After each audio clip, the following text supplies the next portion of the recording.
O milagre que mudou a vida de Cristiane. Cristiane tinha apenas 23 anos quando o médico olhou nos seus olhos e disse as palavras que ela nunca esqueceria: colite ulcerativa grave. Sem tratamento, pode levar a complicações sérias, até mesmo cirurgia para remover parte do intestino. Ela seguiu para casa com uma receita de remédios caríssimos, uma lista de restrições alimentares e o medo que a acompanharia nos meses seguintes. As dores eram insuportáveis. Parecia que alguém esmagava suas entranhas com as mãos. Perdia sangue todos os dias, a fraqueza a deixava sem forças para trabalhar, e as noites eram uma tortura de cólicas e corridas ao banheiro. Os médicos tentavam diferentes medicamentos, mas nada adiantava. A cada consulta, a expressão deles ficava mais séria. Se não responder ao tratamento, vamos ter que considerar outras opções, repetiam. Cristiane chorava sozinha no quarto, perguntando a Deus por que aquilo estava acontecendo com ela. Foi então que sua vizinha, Dona Maria, uma senhora de cabelos brancos sempre vestida com saias longas e blusas discretas, bateu à sua porta com um prato de sopa caseira. Minha filha, você está tão magra. O Senhor não quer te ver assim, disse com voz firme, mas cheia de compaixão. Cristiane, sem forças para recusar, aceitou a comida e, entre uma colherada e outra, ouviu Dona Maria falar sobre a igreja onde congregava. Lá a gente ora, e Deus ouve. Não tem música alta, não tem show, só irmãos sinceros buscando a presença do Senhor. Você deveria ir conosco. No início, Cristiane relutou. Ela tinha ido a algumas igrejas antes, mas sempre se sentia desconfortável com o barulho, as luzes, as pessoas pedindo dinheiro. Mas Dona Maria insistiu: na congregação cristã não é assim. Lá é simples. Só a palavra, a oração e o amor dos irmãos. Exausta e sem mais esperanças, ela finalmente aceitou. No domingo seguinte, Cristiane entrou pela primeira vez na pequena sala de cultos da congregação cristã no Brasil. O lugar era simples, cadeiras de madeira enfileiradas, paredes brancas, um quadro com os 10 mandamentos na frente. Os irmãos e irmãs vestiam-se com modéstia, as mulheres com saias abaixo dos joelhos, os homens de camisa social. Não havia instrumentos musicais, apenas vozes unidas cantando hinos antigos, como a Jesus, terno pastor Anhaó. Que amigam com uma melodia que parecia vir do coração. O ancião, um homem de rosto sereno e barba grisalha, dirigiu a reunião com calma. Irmãos, estamos aqui para adorar a Deus em espírito e em verdade, disse, e então começou a ler um salmo. Cristiane sentou-se no fundo, envergonhada, sentindo-se um estorvo. Mas quando os irmãos se ajoelharam para orar, ela sentiu algo diferente. Não eram palavras bonitas ou gritos, mas uma súplica sincera, como se cada pessoa ali falasse diretamente com Deus. Depois do culto, Dona Maria a apresentou a algumas irmãs. Ela está passando por uma prova de saúde, explicou, e as mulheres a cercaram com carinho. Vamos orar por você, disse uma delas, colocando a mão em seu ombro. Cristiane, pela primeira vez em meses, sentiu uma paz estranha. Nas semanas seguintes, Cristiane passou a frequentar as reuniões. Não entendia tudo, os hinos, as doutrinas, os símbolos, mas sentia que aquele era um lugar onde Deus estava presente. Os irmãos não faziam promessas vazias, não diziam que ela seria curada no mesmo dia. Em vez disso, oravam com fé: Senhor, se for da tua vontade, restaura a saúde desta irmã. Um dia, após a Santa Ceia, aquele momento solene em que os irmãos partilhavam o pão e o vinho em memória de Cristo, o ancião se aproximou dela. Irmã Cristiane, você já pensou em se batizar? Ela hesitou. Eu ainda não sei se estou pronta. Ele sorriu. Ninguém está pronto por si mesmo. É Deus quem nos prepara. O batismo é um ato de fé, de entrega. Se você crer, Ele fará o resto. Cristiane começou a chorar. Eu tenho medo. E se não sarar? O ancião olhou nos seus olhos. Deus não promete um caminho sem dor, mas promete estar conosco nele.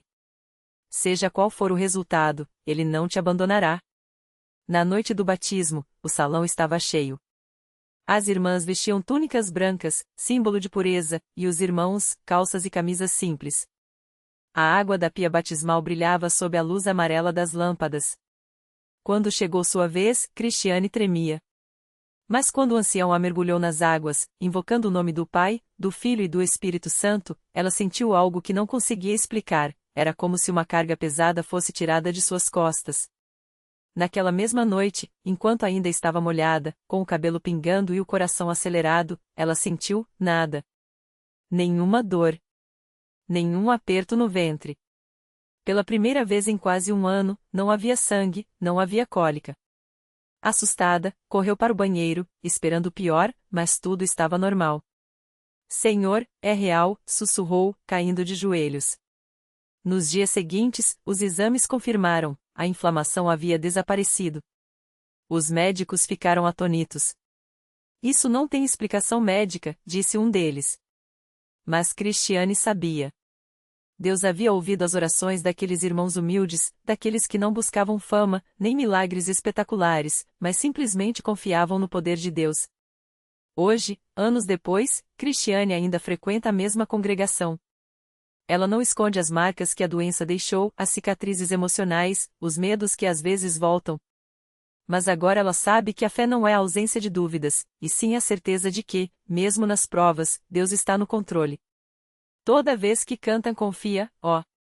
Minha alma com os irmãos, ela se lembra daqueles dias de dor e da mão de Deus que a sustentou. E quando vê um novo visitante entrando na sala de cultos, com o rosto marcado pela dor ou pela dúvida, ela se aproxima, como Dona Maria fez com ela, e diz: aqui você vai encontrar paz. Não porque tudo vai ser fácil, mas porque você não estará sozinho. Porque milagres não são apenas curas instantâneas. Às vezes, são a força para enfrentar mais um dia, a mão de um irmão que ora por você, a certeza de que, mesmo quando o corpo falha, a alma pode ser restaurada. E isso, Cristiane aprendeu, é o maior milagre de todos. Cristiane nunca imaginou que sua história de dor se transformaria em um farol para tantos outros. Mas foi exatamente isso que aconteceu. Um ano depois daquela noite em que ela se ajoelhou chorando no altar, uma jovem chamada Ana chegou à igreja arrastando uma cruz que parecia ainda mais pesada que a dela. Ana tinha apenas 22 anos, mas seus olhos já carregavam o cansaço de quem viveu décadas de sofrimento. Ela entrou na sala de cultos com os ombros curvados, como se o peso do mundo estivesse sobre ela. No primeiro culto, não conseguiu nem levantar as mãos para louvar. As lágrimas escorriam silenciosas enquanto ela ouvia os irmãos cantarem com alegria. Como eles conseguem, pensava, enquanto apertava contra o peito um exame médico que confirmava o pior, uma doença rara, sem cura, que aos poucos tiraria sua mobilidade. Foi então que Cristiane a viu. Reconheceu aquele olhar perdido, aquele desespero que já havia sido seu. Não hesitou. Ao final do culto, aproximou-se com um sorriso suave e uma voz calma, como quem já sabe o que é precisar de uma palavra de esperança. Posso sentar com você um pouquinho? Perguntou, apontando para o banco vazio ao lado de Ana. A jovem assentiu, enxugando as lágrimas com pressa, como se tivesse vergonha de chorar. Cristiane não forçou conversa. Só ficou ali, em silêncio, até que Ana, como se não aguentasse mais o peso sozinha, soltou: eu não sei por que Deus me abandonou. Cristiane não deu respostas prontas. Não falou em curas milagrosas ou promessas de que tudo ficaria bem. Em vez disso, pegou a mão de Ana e contou sua própria história. Falou das noites de insônia, do medo de não ver a filha crescer, da raiva que às vezes vinha quando orava e nada parecia mudar. Mas também falou da mão que a segurou quando ela pensou que ia cair. Da voz do pastor que orou por ela quando as palavras não saíam. Dos irmãos que, sem nem saber, se tornaram sua família. Deus não te abandonou, Ana disse, apertando sua mão. Às vezes, Ele só está te carregando de um jeito que a gente não enxerga ainda. Ana olhou para ela com olhos cheios de dúvida, mas algo naqueles olhos de Cristiane, alguma coisa que só quem já esteve no fundo do poço poderia ter, fez com que ela voltasse no domingo seguinte. E no outro. E no outro. As semanas passaram, e Ana começou a perceber pequenas mudanças. Não em seu corpo, não ainda. Mas em seu coração. As orações dos irmãos a envolviam como um manto. As palavras do pastor pareciam faladas só para ela. E, aos poucos, aquela dor que antes a consumia começou a perder força. Não porque a doença tinha sumido, mas porque ela já não estava sozinha nela. Até que veio o dia em que Ana se levantou no culto de testemunho. Tremia, mas sua voz, embora fraca, estava firme. Eu vim aqui achando que Deus tinha me esquecido, confessou, olhando para o chão antes de erguer os olhos para a congregação. Mas ele me mostrou que, mesmo quando a gente não sente, ele está trabalhando. E se não fosse a irmã Cristiane, se não fosse essa igreja, eu não estaria aqui hoje. O auditório explodiu em glórias a Deus. Cristiane, sentada entre os irmãos, chorava sem conseguir parar. Não era pela emoção do momento, apenas. Era porque ela finalmente entendia, o milagre não tinha sido só para ela. Deus a curara, sim, mas não apenas do corpo. Ele a curara do egoísmo, da dor que a fechara para o mundo. E agora, através dela, outras vidas estavam sendo tocadas. Anos depois, Ana ainda lutava com sua doença, mas sua vida não era mais a mesma.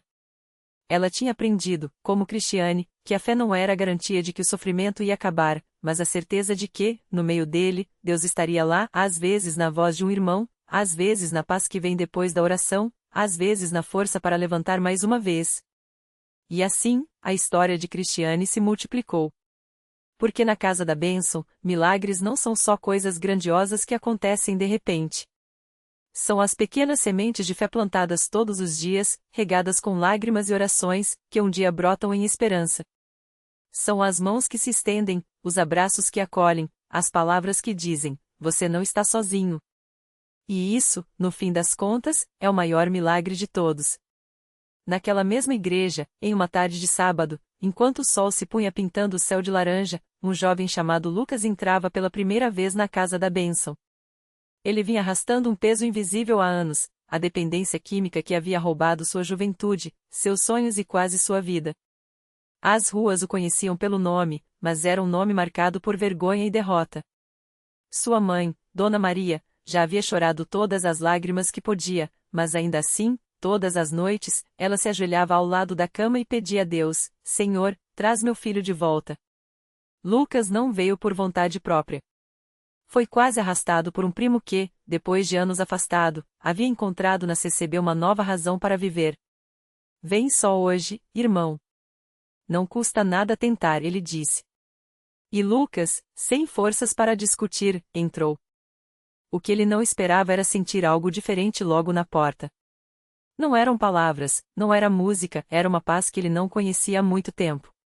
Quando os irmãos se aproximaram para cumprimentá-lo, não viu julgamento nos olhos deles, só um sorriso sincero. Bem-vindo, irmão. Deus te ama, disse um deles, colocando a mão em seu ombro. Aquelas palavras simples foram como uma faca cortando a couraça que ele havia construído ao redor do coração. Durante o culto, enquanto os hinos eram entoados, Lucas sentiu as lágrimas queimando seus olhos. Ele tentou segurar, mas não conseguiu. Quando o pastor começou a falar sobre o poder da redenção, sobre como Jesus não desiste de ninguém, foi como se aquelas palavras fossem só para ele. Deus não olha para o que você foi, mas para o que você pode ser, disse o pastor, e Lucas sentiu algo se quebrar dentro de si. No final do culto, quando o apelo foi feito, ele não resistiu. Com as pernas trêmulas, levantou-se e caminhou até a frente. Não sabia o que dizer, só conseguia chorar. Irmãos o abraçaram, oraram por ele, e naquele momento, Lucas sentiu pela primeira vez em anos que ainda havia esperança. Os dias que se seguiram não foram fáceis. A luta contra a dependência era diária, e as tentações não haviam desaparecido. Mas agora, Lucas não estava sozinho. Todos os sábados, ele voltava para a igreja, e entre uma oração e outra, ia reconstruindo sua vida. Os irmãos da CCB não apenas oravam por ele, eles o visitavam, lhe davam trabalho na obra da igreja, o ensinavam a ler a Bíblia. Pouco a pouco, o vazio que ele sentia foi sendo preenchido por uma fé que crescia como uma planta forte depois da chuva. Um ano depois, foi Lucas quem levou outro jovem, tão perdido quanto ele havia sido, para a casa da bênção. Eu sei como você se sente, ele disse, olhando nos olhos do rapaz. Mas aqui, você vai encontrar pessoas que não vão desistir de você. E o mais importante, você vai encontrar Deus. E assim, como um rio que começa com uma pequena nascente, os milagres continuavam a fluir. Porque na CCB, não era sobre grandes espetáculos ou curas instantâneas, era sobre vidas sendo transformadas, um passo de cada vez. Era sobre um Deus que não se cansa de estender a mão, mesmo quando nós já desistimos de nós mesmos. E para Lucas, para Ana, para Cristiane e para tantos outros, aquele lugar não era só uma igreja. Era um refúgio. Era um recomeço. Era a prova de que, não importa quão escura seja a noite, a luz sempre encontra um jeito de entrar. Naquela mesma semana, enquanto o sol se punha sobre a pequena cidade, outra história de transformação começava a se escrever. Era a história de Dona Maria, uma senhora de 62 anos que há mais de uma década carregava um peso invisível no peito. Não era uma doença física, mas uma dor que parecia não ter cura, a ausência do filho. Seu filho mais novo, Pedro, havia se envolvido com más companhias ainda adolescente. As brigas em casa ficaram cada vez mais frequentes, até que, um dia, ele simplesmente sumiu. Sem um bilhete, sem um adeus. Dona Maria procurou em todos os lugares que conseguiu imaginar, delegacias, abrigos, até mesmo nas ruas mais perigosas da cidade. Mas era como se a terra o tivesse engolido. Os anos passaram, e com eles, a esperança foi se apagando. Até que, certo domingo, uma vizinha a convidou para ir à CCB. Não tenho mais fé, minha filha, ela respondeu, secando as lágrimas com o avental de cozinha. Já orei tanto, já pedi tanto. Deus não me ouviu. Mas a vizinha, que também havia passado por lutas, insistiu, não é que ele não ouviu, Dona Maria. Às vezes, a resposta demora, mas ele nunca esquece de nós. Venha só uma vez. Por você mesma. E ela foi. O que Dona Maria não sabia é que, naquela mesma manhã, um jovem de cabelo desgrenhado e olheiras fundas entrou pela porta dos fundos da igreja. Ele usava uma camiseta rasgada e tatuagens que contavam histórias que preferia esquecer. Quando o culto começou e os irmãos começaram a cantar Deus é fiel, ele não muda, algo dentro daquele rapaz se quebrou. Ele se ajoelhou no chão de cimento, sem se importar com as lágrimas que molhavam seu rosto sujo. Senhor, eu não aguento mais, ele sussurrou. Enquanto isso, Dona Maria, sentada nos bancos da frente, sentia um aperto no coração. Não era dor, era algo diferente, como se uma voz suave lhe dissesse, espere. Confie. Ela não entendia por quê, mas, pela primeira vez em anos, uma pequena chama de esperança acendeu dentro dela. Quando o culto terminou, o jovem de cabelos desgrenhados se levantou e procurou o pastor. Eu preciso mudar, ele disse, com a voz trêmula. Mas não sei por onde começar. O pastor o abraçou e respondeu, começa aqui. Hoje, Deus já está trabalhando em você. Os dias se passaram, e o rapaz, que se chamava Pedro, começou a frequentar a igreja. Ele não contava sua história para ninguém, mas todos podiam ver a mudança, o olhar mais leve, o sorriso tímido, a vontade de ajudar. Até que, um domingo, durante o testemunho, ele se levantou. Com as mãos trêmulas e a voz embargada, começou a falar, eu fui um filho ingrato. Abandonei minha mãe, me perdi no mundo. Mas Deus não me abandonou. Ele me trouxe de volta. Dona Maria, sentada entre as irmãs, sentiu o mundo parar. Aquele rosto, aqueles olhos. Era impossível. Mas era ele. Seu Pedro. Magro, mais velho, marcado pela vida, mas vivo. Quando seus olhares se encontraram, não houve palavras. Só lágrimas, abraços apertados e um silêncio cheio de gratidão. Mãe, me perdoa, Pedro chorou em seus braços. E ela, entre soluços, só conseguia repetir, Deus te trouxe de volta, meu filho. Deus te trouxe de volta. Naquele dia, a CCB testemunhou mais um milagre. Não foi um raio do céu nem uma cura milagrosa, foi um coração que se reencontrou, uma família que se reconstruiu, uma mãe que recuperou a alegria. Porque Deus não trabalha só com grandes sinais. Às vezes, Ele age no silêncio, nas pequenas coisas, nos detalhes que só quem está de coração aberto consegue enxergar. E assim, a história de Dona Maria e Pedro se juntou às de Lucas, Ana, Cristiane e tantos outros. Histórias de pessoas que chegaram quebradas e encontraram, não só uma igreja, mas um lar. Um lugar onde o impossível se torna possível, onde as feridas são saradas e onde, no final de cada batalha, sempre há uma mão estendida, a mão de Deus, que nunca solta a nossa. Pedro não conseguia parar de chorar. Aquelas lágrimas não eram mais de dor, mas de alívio, de gratidão. Ele abraçou a mãe com força, como se quisesse compensar todos os anos de distância em um único gesto. Dona Maria, com as mãos trêmulas, afagava o cabelo do filho, repetindo baixinho: "Obrigada, meu Deus. Obrigada." Os irmãos ao redor se emocionavam. Alguns já conheciam a história de Pedro, outros não, mas todos sentiam o peso daquele momento. Era como se o Espírito Santo estivesse ali, envolvendo a todos, mostrando que não havia ferida tão profunda que Deus não pudesse curar. Pedro começou a frequentar os cultos regularmente. No início, era difícil. Ele se sentia envergonhado, achando que as pessoas o julgariam pelo passado. Mas logo percebeu que na CCB ninguém apontava o dedo. Pelo contrário, cada irmão que se aproximava o fazia com um sorriso sincero, uma palavra de ânimo, um convite para orar juntos. Um dia, durante um culto de oração, o pastor fez um apelo: "Se alguém aqui precisa de libertação, de perdão, de um novo começo, levante a mão." Pedro hesitou, mas algo dentro dele o impulsionou. Levantou a mão, e em segundos, irmãos o cercaram, colocando as mãos sobre ele e orando com fé.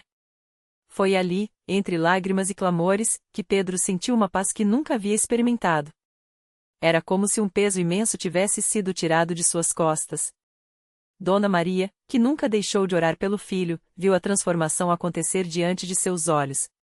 Pedro, antes amargurado e distante, agora sorria, ajudava na igreja, participava dos grupos de jovens. Ele até começou a estudar a Bíblia com um dos obreiros, descobrindo que Deus tinha um propósito para sua vida. Um domingo, durante o testemunho, Pedro subiu ao púlpito. Com a voz emocionada, contou sua história, as escolhas erradas, a dor que causou à família, o vazio que sentia. Mas também falou da misericórdia de Deus, da mãe que nunca desistiu, da igreja que o acolheu. "Eu pensei que não tinha mais jeito", disse ele, olhando para Dona Maria, que chorava de alegria na plateia. Mas Deus mostrou que, com ele, sempre há uma saída. O auditório explodiu em aplausos e glórias a Deus. Muitos se emocionaram, outros se identificaram com a história de Pedro e encontraram esperança. Porque ali, na CCB, não eram apenas palavras bonitas que se ouvia. Eram vidas sendo transformadas, milagres acontecendo no dia a dia. E assim, Pedro se tornou mais um exemplo de que, não importa o quão longe a gente tenha ido, Deus sempre está pronto para nos receber de volta. Basta um coração arrependido, uma fé sincera, e a mão de Deus, que nunca falha, faz o resto. O milagre completo. Naquela noite, Pedro não subiu ao púlpito apenas para contar sua história, ele subiu para entregar o que restava de si. Ao final do testemunho, o pastor o chamou à frente, com lágrimas nos olhos, impôs as mãos sobre ele em oração. "Senhor, restaura o que o inimigo roubou. Devolve a este filho a paz que ele perdeu, a família que se despedaçou, e a dignidade que o pecado tentou apagar." O auditório silenciou, como se o próprio céu se inclinasse para ouvir. E então, algo inesperado aconteceu. Dona Maria, que há anos orava pelo filho, sentiu um calor no peito, como se uma chama acendesse dentro dela. Sem pensar, levantou-se e caminhou até Pedro, abraçando-o com uma força que só uma mãe que nunca desistiu poderia ter. "A meu filho, você está em casa", sussurrou. E foi nesse momento que Pedro sentiu, o peso que carregava por anos, a culpa, a vergonha, a solidão, simplesmente se foi. Como se mãos invisíveis o tirassem dos ombros. Nos dias que seguiram, o milagre se desdobrou. O vício que o dominava perdeu força, como se suas correntes tivessem sido quebradas. A família, antes dividida, começou a se reconstruir. Pedro voltou a sorrir, não com a máscara de quem esconde dor, mas com a luz de quem foi perdoado. Até seu antigo emprego, que parecia perdido, foi restaurado. O patrão, também membro da igreja, lhe estendeu a mão: "Todos merecem uma segunda chance." A reflexão que fica. Há momentos na vida em que achamos que o erro foi grande demais, que a queda foi tão funda que não há volta. Pedro pensou isso. Muitas vezes, nós pensamos isso. Mas Deus não mede o perdão pela profundidade da nossa queda, e sim pela sinceridade do nosso clamor. O milagre não estava apenas em Pedro ter sido libertado, estava em ele ter ousado acreditar que ainda poderia ser amado. A lição: nunca é tarde para voltar. Não importa quantas vezes você tropeçou, quantas portas se fecharam ou quantas vozes disseram que não havia mais jeito. Deus não salva os que merecem, Ele salva os que se rendem. Às vezes, o maior milagre não é mudar as circunstâncias, mas transformar o coração que as enfrenta.